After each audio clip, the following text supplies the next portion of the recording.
Morning, my name is Glamore.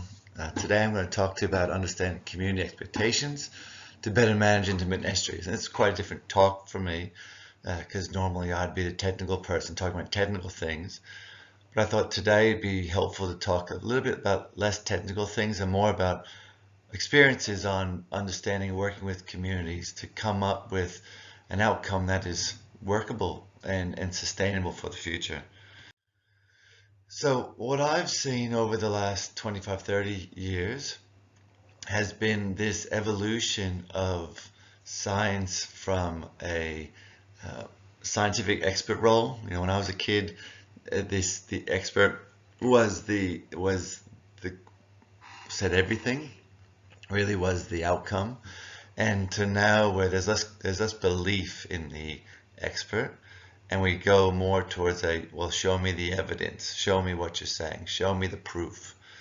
And the community expectations at the same time have shifted to a interventionist approach where it's saying we can fix this, we can change this. We don't have to have a natural system. We want to have a system that works for us. The environment should respond to our demands in many ways. And in doing so, in thinking through that process, we've typically focused on, well, if we do this intervention, we will have these positive things because that's how it was before, right? As in, that's how it was in the recent history. So if we were to hold the system open, because that will create the outcome we want, based on the evidence I'm aware of, we will get these positive things, and so we should go with it. And that's been a real interesting process because it's suggesting there are simple fixes to what are really complicated problems.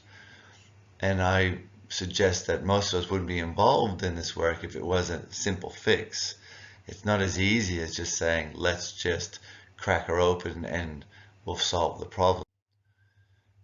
And some of that is around the idea that the experience creates an expectation.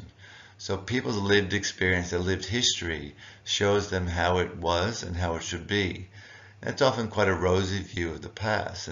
But I see this particularly in Australia on the East Coast, where we had in the 70s a significant number of large rainfall events.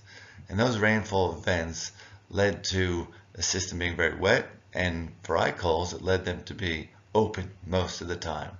They had a really strong flushing event, and that flushing event through 74 particularly opened up the system and left it open for many of their people's childhoods, despite the fact that most of the 80s and a good part of 2000s it was shut. Those early floods created a history of how it should be. And in doing so, we have these memories of how the benefits of them were realized or actualized. You know, if we open up the entrance, it will reduce flooding, it will make clear water, which is better, it will get rid of the smell, the sludge, etc. It'll fix the place, it'll clean up the whole thing, and it'll improve the water quality. So we come up with actions that say, yeah, let's do that because it'll fix all these things. And what I'm increasingly becoming aware of is that we only tend to look at the positive. And a lot of what we've been doing is letting people know, well, there's actually downside to doing that too. That opening the entrance will likely increase the flood risk. It doesn't just fix the flood risk, it may make it worse in several circumstances. And are we willing to accept that increased flood risk?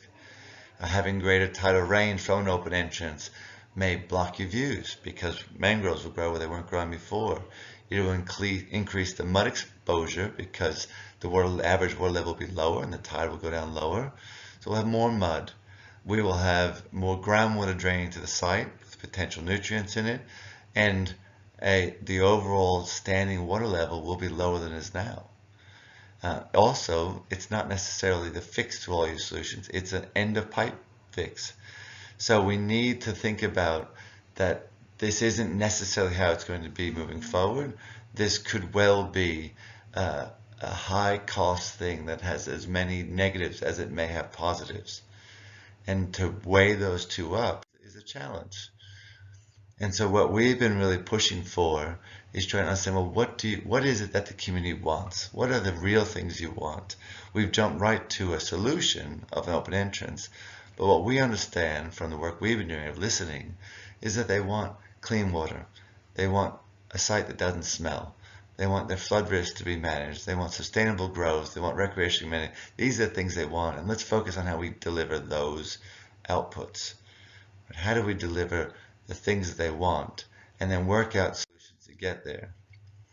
And so, some of the things we've found really helpful have been taking it back to the community. We've had the community release 500 oranges in a system so that they can actually track where the water moves. We've built scale models for the community so they can actually go out and touch and feel and understand how the actual water moves within a site.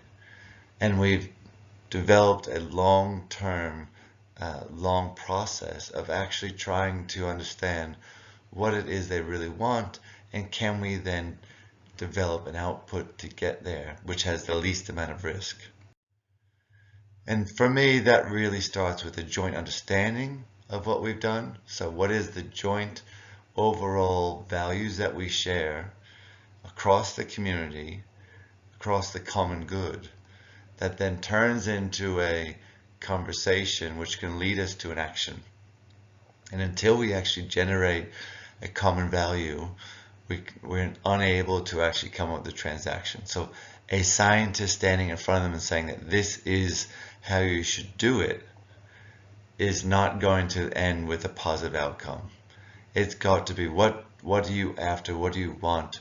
What conversation can we have to develop a common ground that will then allow us to come up with actions and then implement those actions together.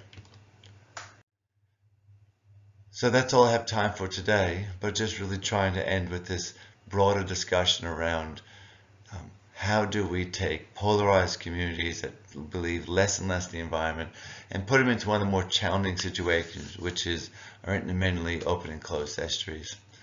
I hope that was useful, and thank you much for your attention.